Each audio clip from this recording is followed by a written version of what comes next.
नमस्कार, मी स्मिता बोंद्रे. शब्द संस्कृती या परिवारामध्ये आपलं सर्वांचं स्वागत आहे.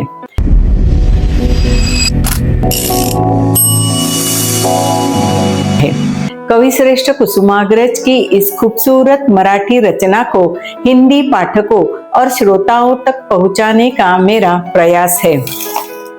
कवि का परिचय. ज्ञानपीठ पुरस्कार से सम्मानित कविश्रेष्ठ विष्णु वामन शिरवाडकर मराठी साहित्य के एक महान और देदीप्यमान नक्षत्र है. प्रकृति के मनोरम सौंदर्य और मानवीय भावनाओं के सुकोमल संबंधों को अपनी प्रवाही और समृद्ध काव्य शैली में पिरोना उनकी कविता की मुख्य विशेषताएं हैं. हसरा नाचरा जरा सा लाजरा, हंसता नाचता और थोड़ा शर्मीला उनकी एक अत्यंत सुंदर भाव कविता है जो प्रकृति में सावन के आगमन का सजीव और मनमोहक वर्णन करती है. हसरा नाचरा जरा सा लाजरा, हसरा नाचरा जरा सा लाजरा, सुंदर साजीरा श्रावण आला, तांबूस कोमल पाऊल टाकीत भिजल्या मातीत श्रावण आला. हसरा नाचरा श्रावण जरा सा लाजरा, सुंदर साजीरा श्रावण आला, तांबूस कोमल पाऊल टाकीत भिजल्या मातीत श्रावण आला. इसका भावार्थ क्या है? सावन का आगमन किसी चंचल, नटखट और थोड़े शर्मीले बालक या नववधू की भांति हुआ है. सावन का यह रूप अत्यंत सुंदर और आकर्षक है. भीगी हुई सौंधी मिट्टी में सावन अपने कोमल और सुर्खी लिए पांव रखता हुआ प्रवेश कर रहा है. इसका भाव सौंदर्य यह है, इसमें अपार उत्साह, आनंद और सावन के आगमन को लेकर एक अनोखी उत्सुकता का भाव झलकता है. सौंधी मिट्टी की महक और सावन के आहिस्ता से आते कदमों की नजाकत मन को एक अद्भुत शांति और ताजगी प्रदान करती है. इसका वैशिष्ट्य क्या है? हसरा, हसरा मतलब हसमुख, नाचरा मतलब नटखट, लाजरा मतलब शर्मीला और साजीरा सजा धजा जैसे तुकबंद शब्दों के प्रयोग से कविता में एक प्राकृतिक संगीत और लय पैदा होती है. कवि ने मिट्टी की खुशबू, गंध और भोर की सुर्खी मतलब दृश्य दोनों संवेदनाओं को शब्दों के माध्यम से सजीव कर दिया है. मेघात लावीत सोनेरी निशाणे, आकाश वाटेने श्रावण आला. बादलों के पीछे से छनती धूप के कारण बादलों के किनारे सुनहरे चमकने लगते हैं.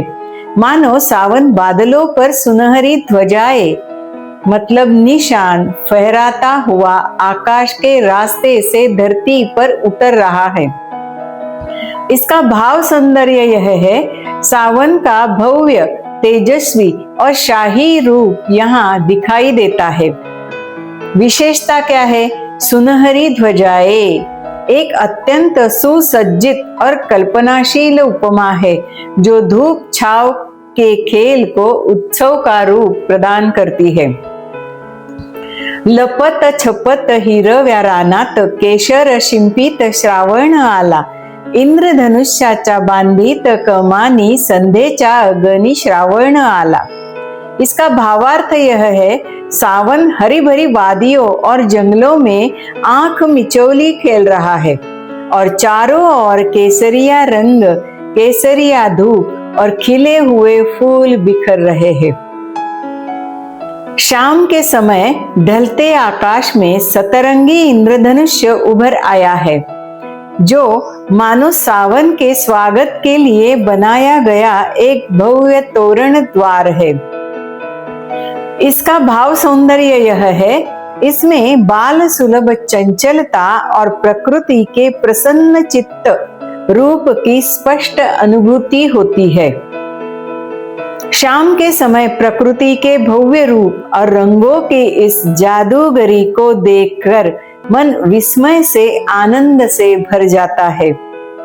इसकी विशेषता यह है, यहाँ प्राकृतिक मानवीकरण किया गया है। जहाँ सावन एक सजीव और चंचल खिलाड़ी की तरह प्रतीत होता है, इंद्रधनुष का तोरण द्वार शाम के आकाश की सुंदरता को बहुत ही सजीवता से प्रस्तुत करता है। लपे ढगामागे धावे माळावर, असा हा खेळकर श्रावण आला। सृष्टीत सुखाची पेरणी करीत, आनंदाचा धनी श्रावण आला। इसका भावार्थ, कभी बादलों की ओट में छिप जाना तो कभी खुले मैदानों पर धूप बनकर दौड़ लगाना। सावन धूप छाव का यह नटखट खेल निरंतर खेल रहा है। सावन केवल मौसम नहीं बदलता, बल्कि पूरी सृष्टि और मानव मन के सुख और खुशहाली के बीज बोता है। वह आनंद का सच्चा स्वामी है, सच्चा धनी है। इसका भावार्थ यह है कि इसमें चंचलता, बेफिक्री, निष्पाप आनंद का भाव बहता है। कविता का अंत अत्यंत सकारात्मक, तृप्ति देने वाला है, समृद्धि का एहसास कराने वाला है। इसकी विशेषता, चंचल, खेलकूद करने वाला यह विशेषण सावन के स्वाभाविक और अस्थिर चरित्र पर एकदम सटीक बैठते हैं। सुख की बुवाई, सुखाची पेरणी और आनंद का स्वामी, आनंदाचा धनी जैसे रूपक कविता को गहराई और एक सुंदर दार्शनिक स्पर्श देता है। धन्यवाद।